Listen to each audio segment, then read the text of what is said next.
Follow Paddy Power on Snapchat. The username is @ThePaddyPower, and we promise there won't be any boring snaps about gigs, the weather or the gym. Hello and a warm welcome to this week's Racing Post Football Postcast. I'm Dave Clark, joined by colleagues Mark Langdon and James Milton. Also on the line from our friends at Paddy Power, we've got Adrian Croak. Plenty to get stuck into. 5 Premier League games live on the box. We'll have a bit of chat about the Champions League. First up though, Mark Langdon.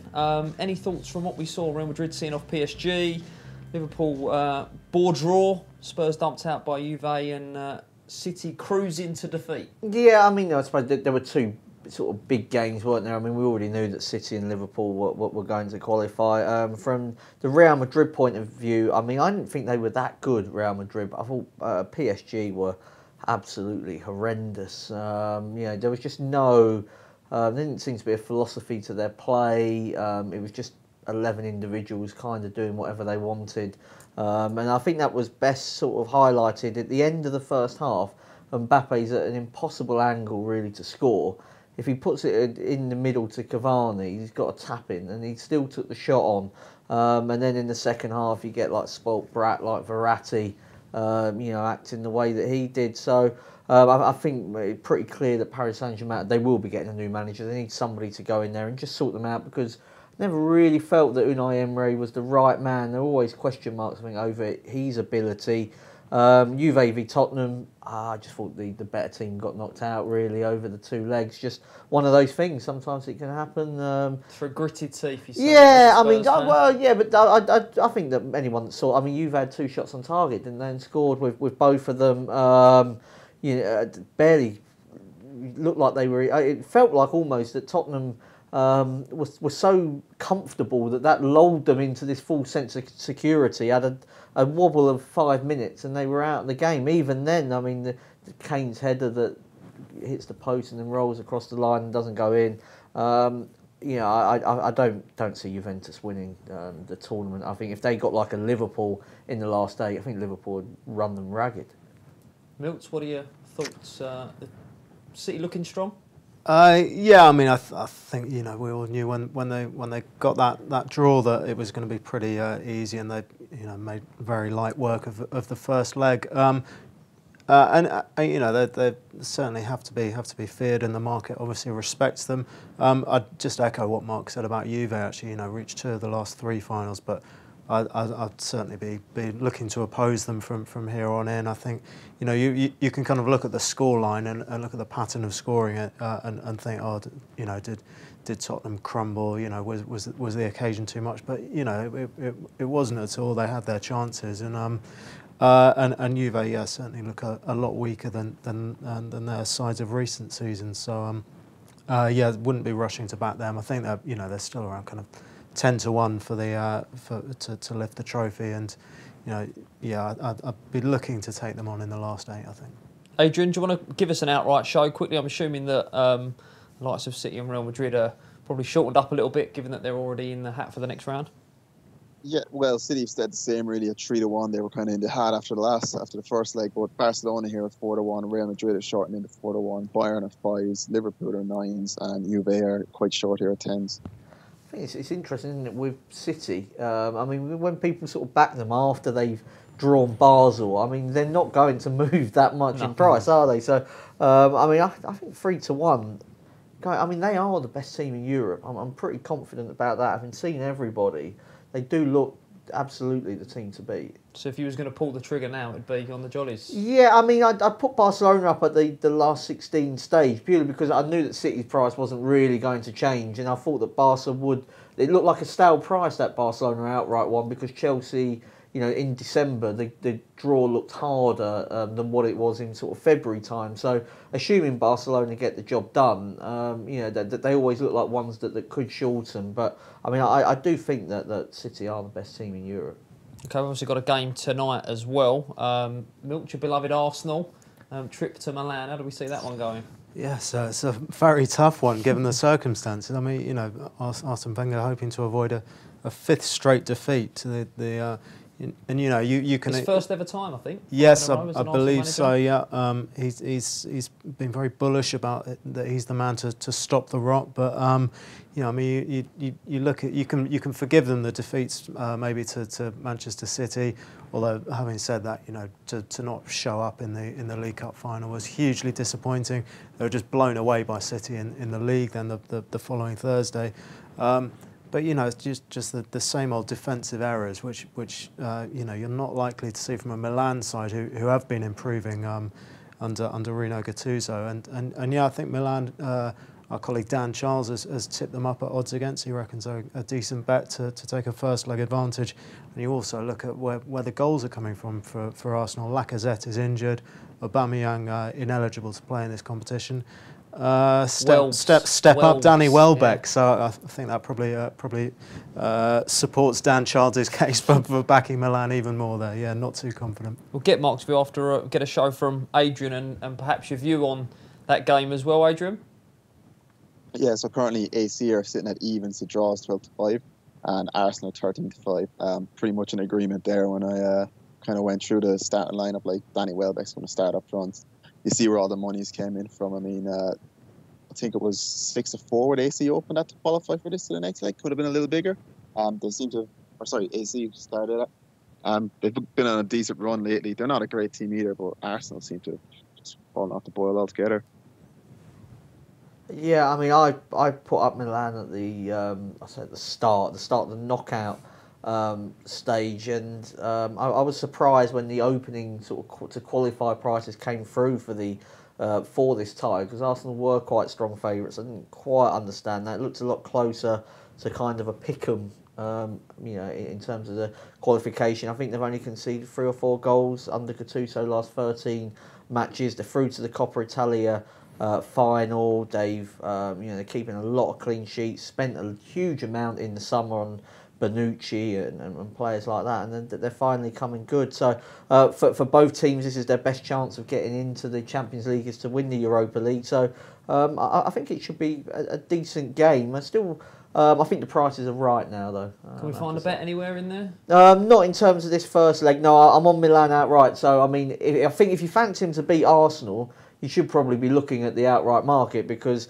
in terms of the outright market, I mean, you'd only say that Atletico are probably stronger than these two. You've got Dortmund as well, but I mean, if you win this game, you've got to fancy your chances. So if you fancy Milan to win, I'd probably be advising you to go down the each way outright market. I'd also say if you do fancy them in the first leg, then maybe go Milan to win to 0, because we've mentioned Arsenal's lack of striking options and Milan's excellent defensive record recently.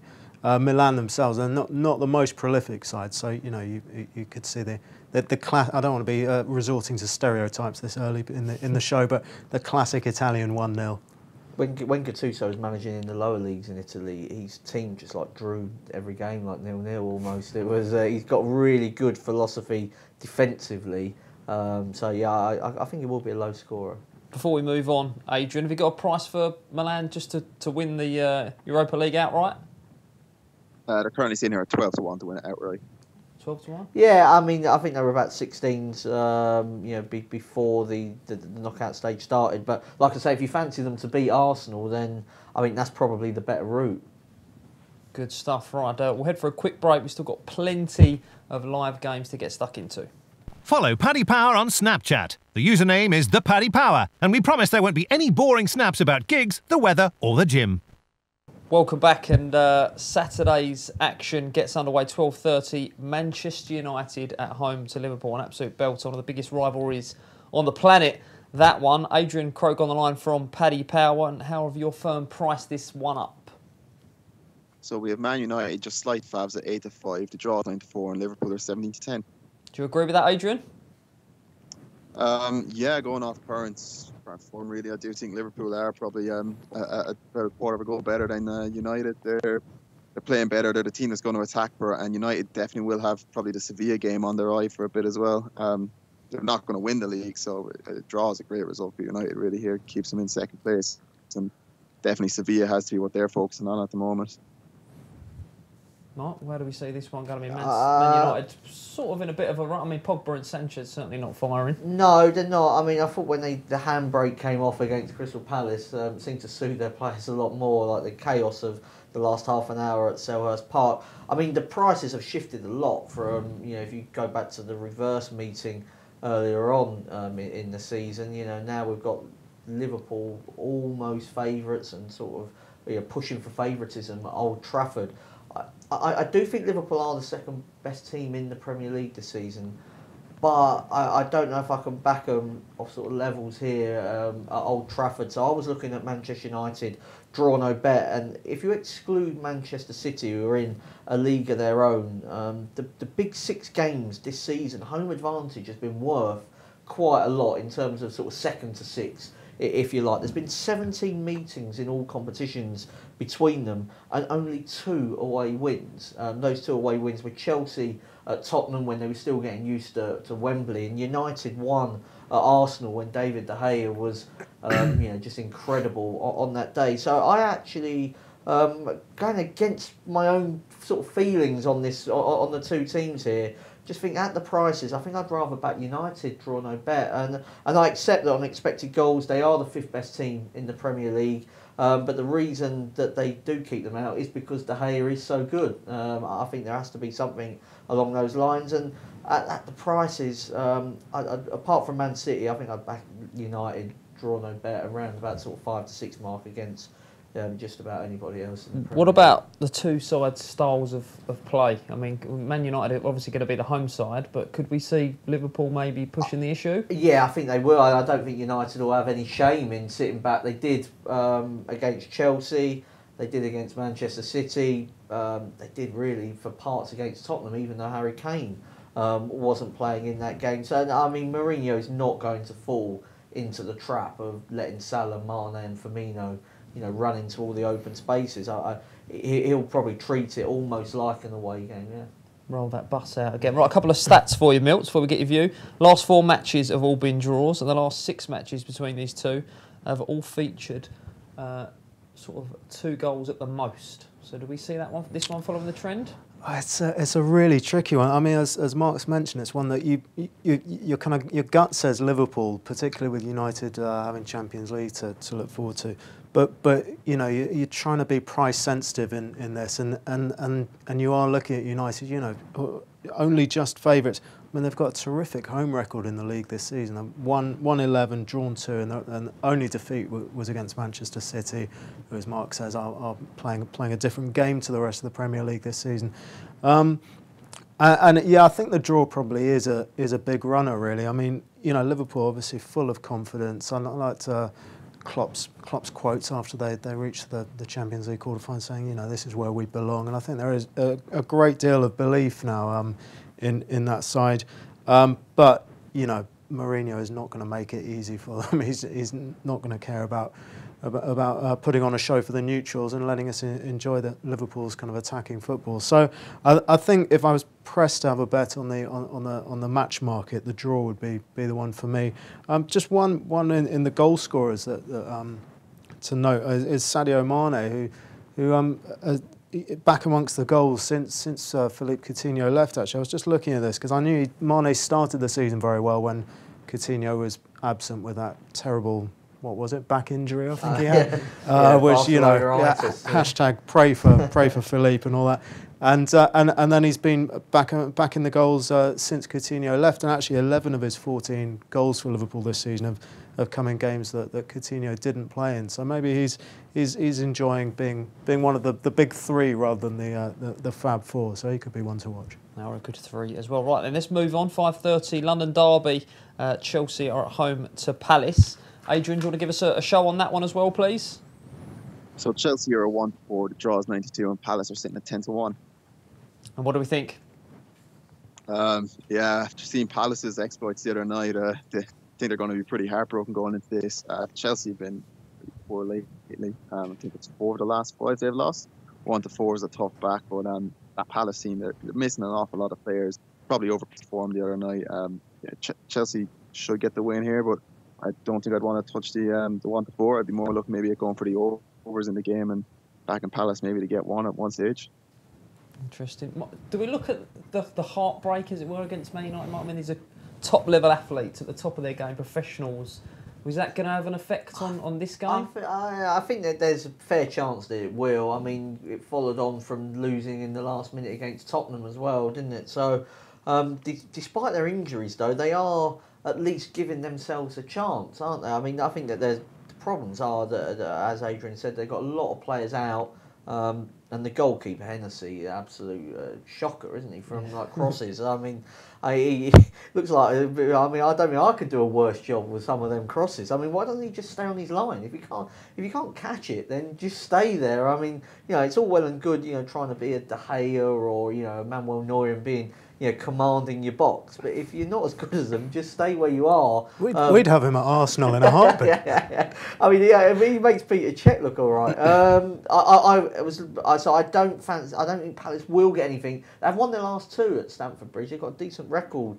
And even at home as well, they beat Chelsea as well. I was just looking at both teams to score. Palace just looked bad defensively. I mean, Tompkins' error for one of those Manchester United goals was like park football stuff when he's about 10 yards behind everybody else against United. And because of their injuries, they're having to play quite an adventurous team with Sorloth, Benteke and Townsend all in the side together. And Chelsea got the Barcelona game coming up, so even if they do get in front, maybe just drop their levels a little bit. And there's question marks over Chelsea after all the questions of their performance against Manchester City. So couldn't back them at 1-4. Probably will win the game, but I expect this to be quite goal heavy. So both teams to score. And N'Golo Kante back, big player. I mean, you wouldn't not a player that you would say would be needed for Palace at home. But that wasn't mentioned, was it, in the Man City defeat? That Kante wasn't playing, and he is a very important player in that role in terms of being able to get around the pitch. I mean, Drinkwater and Fabregas haven't got much athleticism about them at the best of times, never mind when they're playing City. So I think maybe Kante's injury did influence the way that Chelsea played. They passed that in the changing room, I think. I mean, maybe he'd seen the tactics from Conte and didn't want to be part of it. But I mean, this is a different level of game. I mean, Miljovic and people like that are not going to be able to do what Kevin De Bruyne and David Silva can do. So I expect Chelsea to win and goals at both ends. Mills, have you got a bet for us in this one? I'm actually strapping on my laying boots here and opposing Chelsea. I mean, I'd certainly take on board the criticisms of Palace's defending and goalkeeper.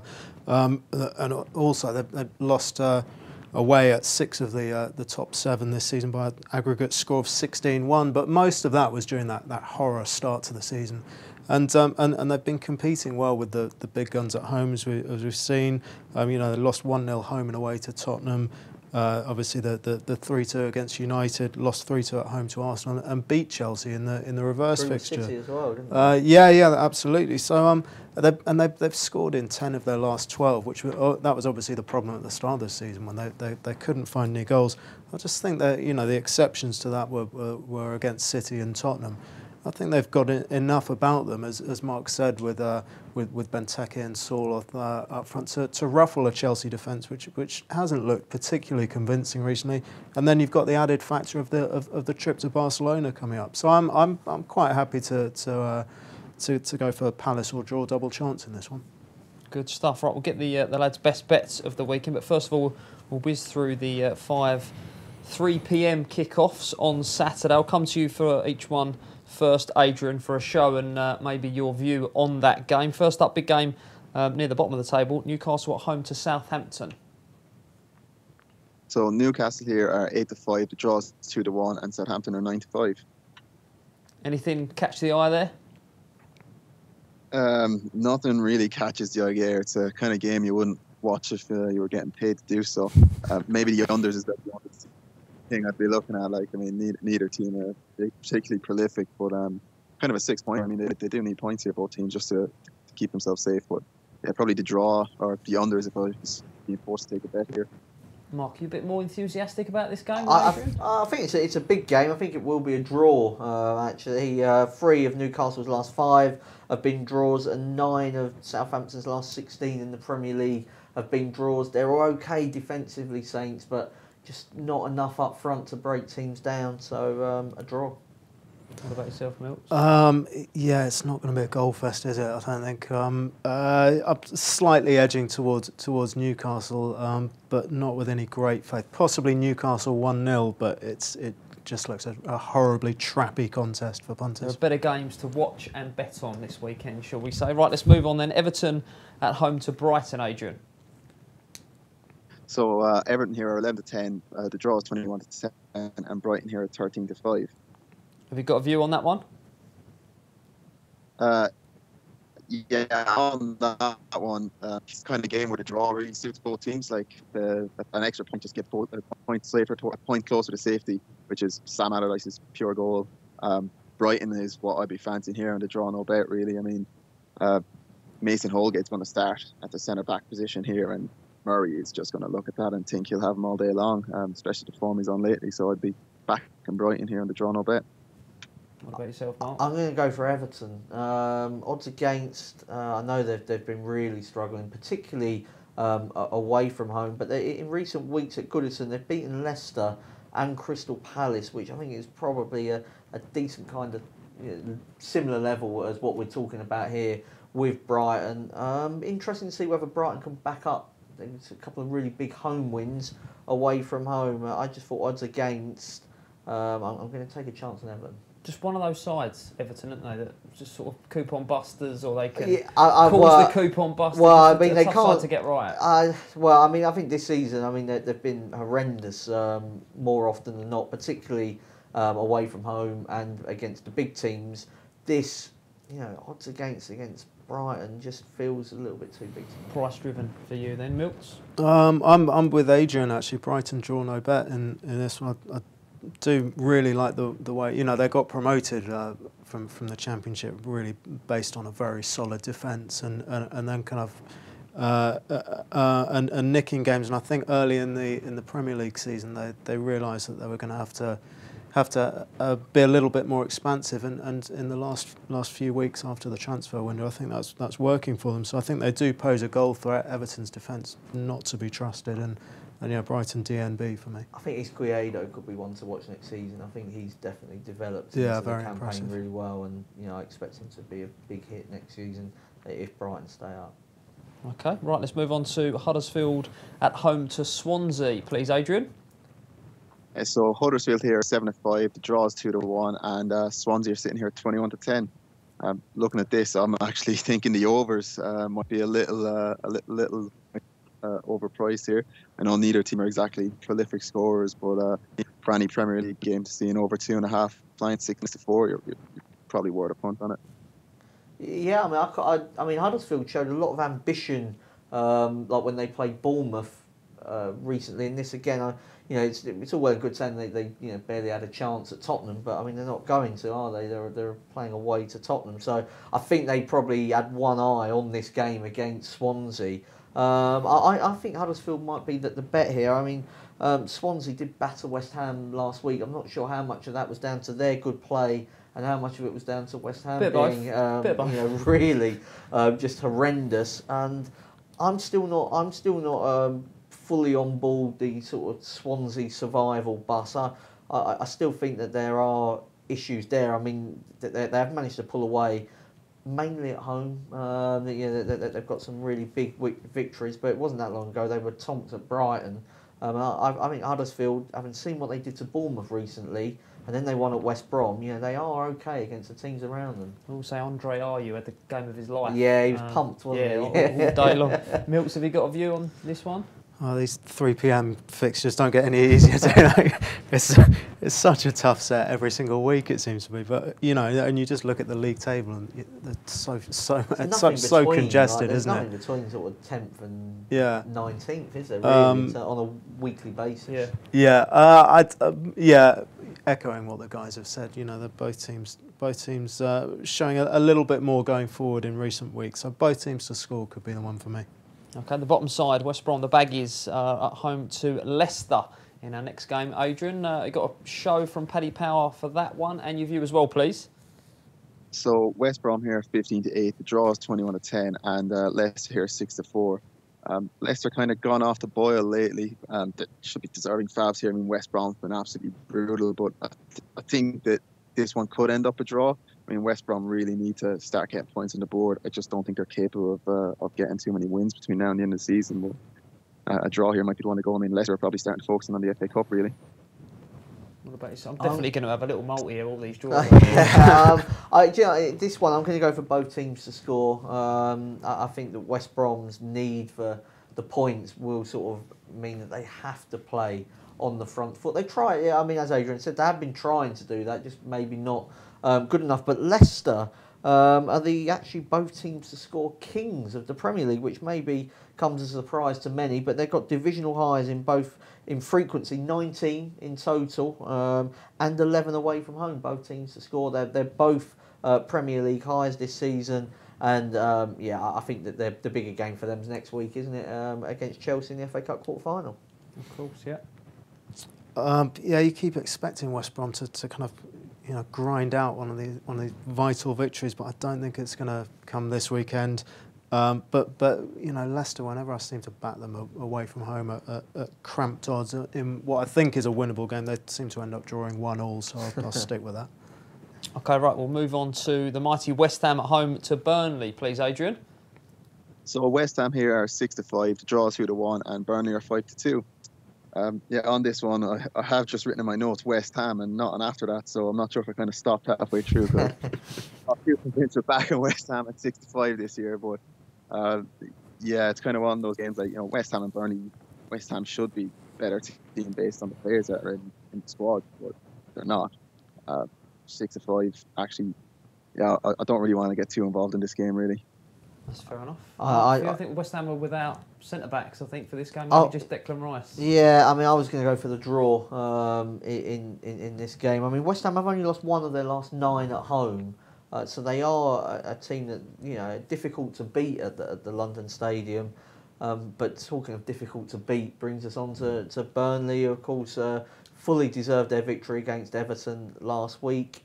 The only thing I'm slightly concerned about is whether they're actually that desperate to finish in this potential Europa League qualifying spot. I know it's great for the club to be in Europe, the achievement of being in Europe and saying you're in Europe, but the starting in July, additional potentially sort of 10 games or whatever before you've even got to the knockout stage for a team like Burnley could be very difficult, given the size of their squad. So I don't think they'll be absolutely desperate to finish in that Europa League spot. The draw.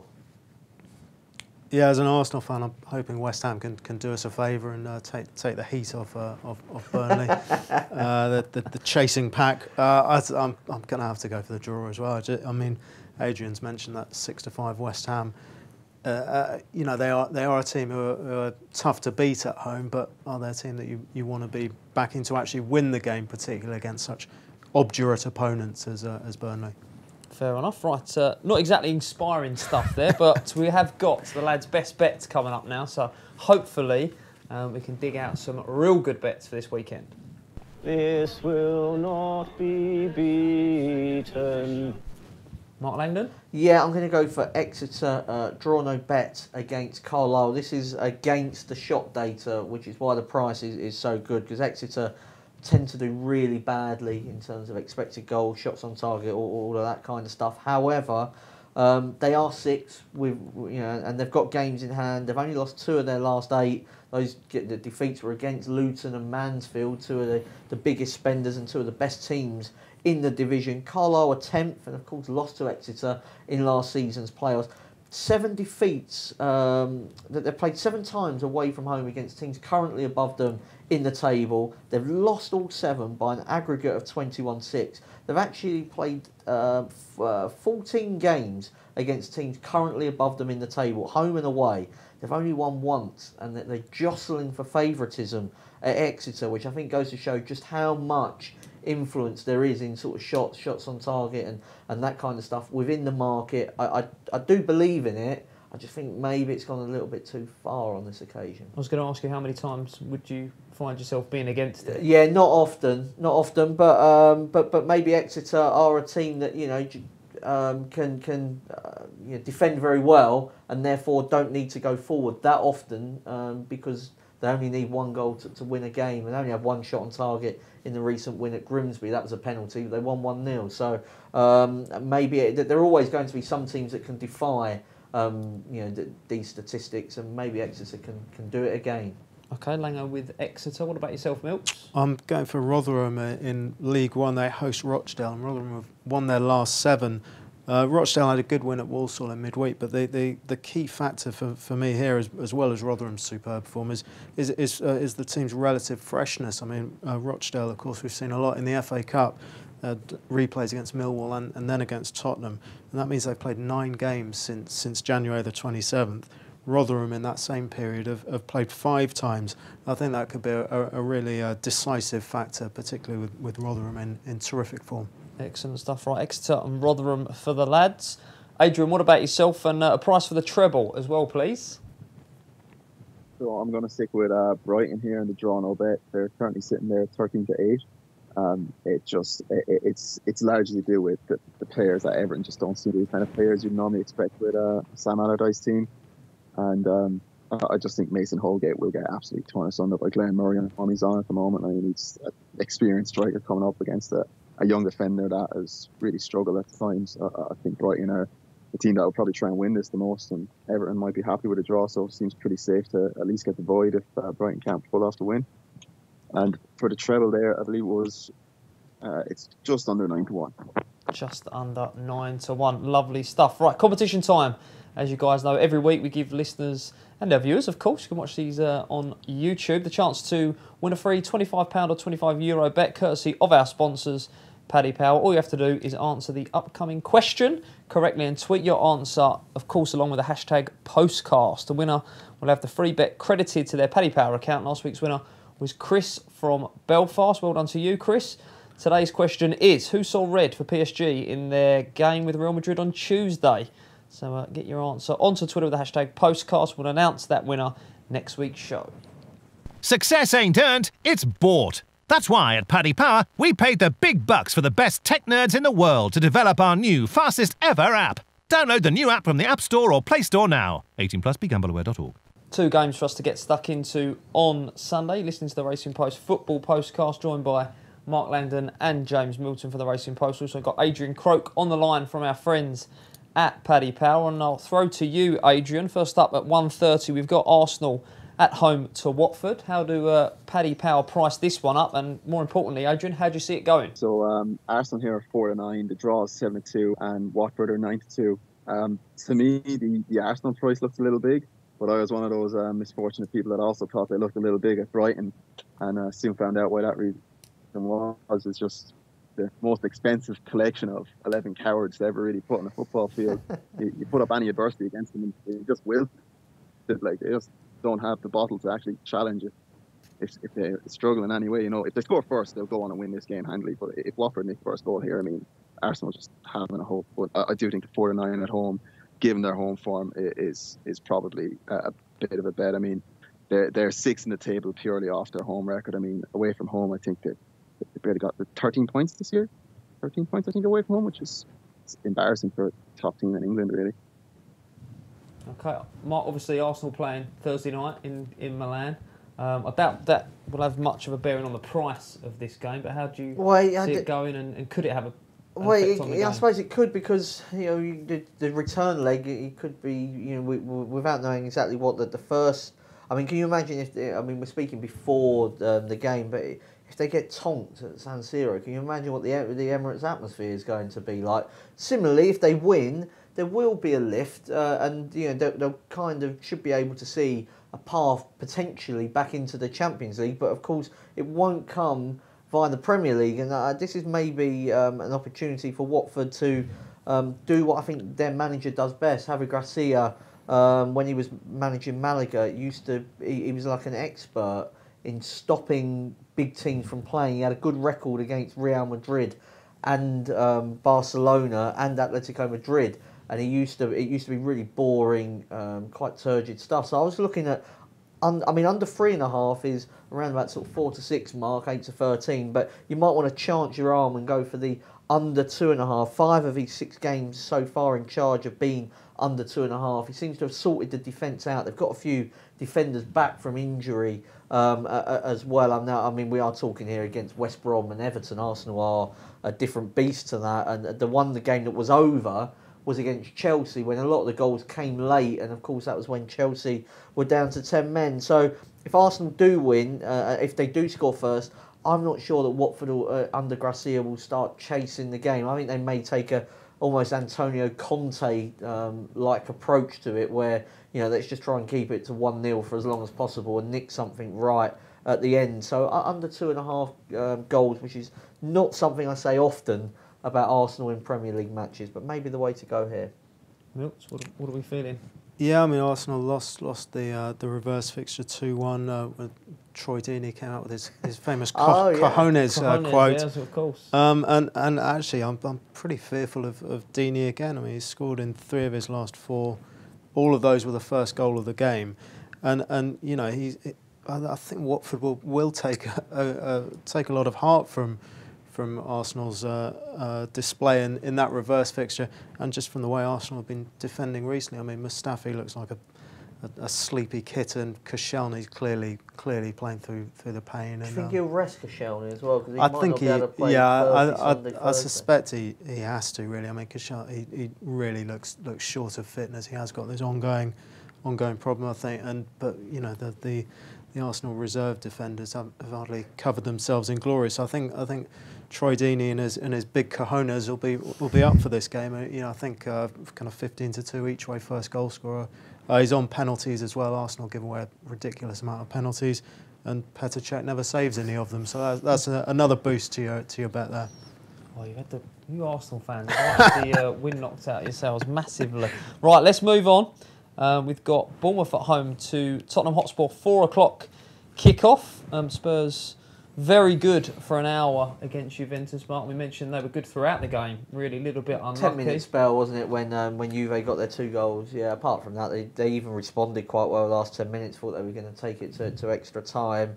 But this is, in some ways, just as big a game for them, because I think they need to get back into the Champions League. You need to become regulars at it. I think we've seen the teams that are successful in the Champions League tend to be the ones that are in it often, and to move into the new stadium without Champions League football would be a real negative. Obviously, you've got Paris Saint-Germain maybe after Pochettino. There'll be big clubs looking at Kane and various other players. So I think they do need to be in the Champions League. They've got the 5-point buffer on Chelsea at the moment and go to Chelsea on Easter Sunday. But I think it's really important that they win this game. Just wondering about the kind of impact that defeat to Juventus will have on them. But I mean, I'm going to go for a bit of sunny delight. Heung-min Son, 16 goals this season. I mean, Barzali would be having. He was more relieved than anyone when he got moved to centre half, because Son just had him all day long, didn't he? Scored the goal. Got a couple, obviously last week against Huddersfield. Seems to have reacted quite well to being rested or dropped for that first leg. He just had a bit of a bad spell, but he seems to have come through that. And outside of Harry Kane, who's the obvious first goal scorer choice, I think Heung-min Son is definitely next best on that lineup. And Bournemouth don't defend very well, and that's a big problem for them. So it's a fair opportunity for Tottenham to get the win. I wouldn't back them 8-15 after what happened against Juve, but I think maybe Son needs to score first. The price is a bit of sunny delight. Adrian, first goal. So he's 5-1 here to score first. And Mark mentioned, I think, 8-15 Tottenham. Have you got a show for the 90 minutes betting in that game? Yeah, so we've got Bournemouth then here at 5-1 as well, and the draw is 10-3. And how do you see it going yourself, Adrian? Myself, I do like Son actually as the goal scorer selection really there. The only thing is, I think the goal he got last night is the kind of one you probably shouldn't celebrate after. Hey, well, you said he didn't mean that. You said he didn't mean to kick it from his right foot onto his left foot to bend it round Chiellini. It's the only way you could beat him last night, Chiellini. I think there may have been some luck on that one. What I'm looking at here is the unders here. I think the unders are fair. So here, I mean, Tottenham they kind of get the goal here first. Bournemouth aren't great at defending. They aren't great at holding teams out. I mean, Tottenham should probably be pretty much out on their legs after last night. They must be giving it their all. They might try and coast through the last few moments of this game, and your unders might have a fair shot here at 5-4. Milks, have you found an angle for this one? I'm actually quite keen on both teams to score. It's copped in 9 of Bournemouth's last 10, and the exception was that amazing 3-0 win at Chelsea. So they suddenly seem to have goals throughout the team. They've had 10 different goal scorers in the last 8 league games, and Spurs, they're bound to be a little bit shell shocked after that Champions League exit. I heard an interview with Kieran Trippier. The interviewer kept asking what happened. He just kept kind of saying, we don't know, we don't know how we're out. So that it is going to be a tough one for Spurs to bounce back from. But as Mark says, it's a crucial game for them because you can't take your eye off the ball at all in this race for the top 4. But yeah, both teams to score. Tottenham maybe not up to their usual standards of defensive excellence, and Bournemouth full of confidence going forwards. Okay, good stuff. Right, let's move on to Monday night's game. Stoke City are at home to Man City, fresh off of cruising to that defeat. And Yaya Toure introduced his own form of walk-in football, I think, during that game. He's been doing that for 2 years. Adrian, how do you price that one up, assuming that Man City very, very short? Yeah, they are indeed. Man City here 1-5 to win. It draws 5-1, and Stoke at 12-1 at home. On this one, it almost looks to me as one of those kind of freak end of season games where, City have nothing left to play for in the league really at this stage. I know they haven't won yet, but they will eventually. Stoke might actually manage to pull out a freak upset here, and they need to start getting points on the board. They're going to go all out for it. A bit of a free hit for Stoke, Mark? I don't know if Paul Lambert ever sees it like that, really. Because they don't want to lose by 6 or 7, do they? So I know what Adrian's saying there about City.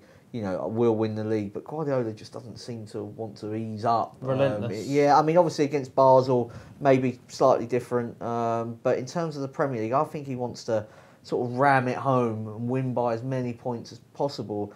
Probably to deflate everybody. He's probably already looking ahead to next season of like how they can. How they can deflate teams for next season. That wouldn't.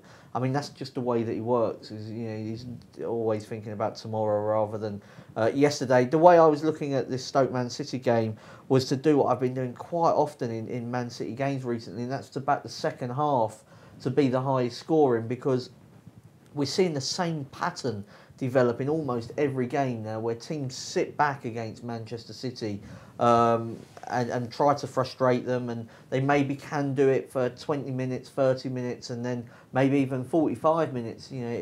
But eventually they break you down, and then once they get in front, if you do try to attack them, which is probably why Chelsea didn't try last week, they then absolutely destroy you on the counter-attack. So I can see it being a sort of slow start where Stoke try to keep it respectable, and then Manchester City pulling away in terms of the second half. And you have always got that playing for you that maybe Man City will lose a little bit of interest and Stoke can either grab a consolation, late on in the game. But doesn't look to be that much sort of complacency setting in terms of the Premier League. So second half to produce the most goals. Also, sort of the flip side of that, I mentioned Stoke having a free hit, but given how tight things are at the bottom, goal difference is massive. It could well come down to goal difference come the end of the season, and a 1-0 defeat to Manchester City, for instance, might not be the worst result. So, I don't know if you think about it too much yet. Maybe, if you are 1-0, 2-0 down, I think the Stoke fans would kind of expect them to have a go. Yeah. And Lambert wanting to keep them on side may feel like he's got to. But I certainly think goal difference could become important last 3 or 4 games this season. But a good way to play Man City at the moment is to more goals second half. More goals second half, or time of the first, because they're so short in the match markets. The time of the first goal is often sort of early 20 minutes sort of levels, and Stoke might just be able to hold on for that long. Milks, have you got an angle for this one? Yeah, just continuing the goal difference thing. The reverse fixture, of course, City won 7-2. I'm not sure how many Paddy Power punters nailed that correct score. I don't remember tipping it on the podcast that week, I must admit. Stoke put it back to 3-2 at once. I think they did, yeah. 3-0 down in no time, pulled it back to 3-2. Yeah, I think it was 3-2 at half-time, actually. Yeah.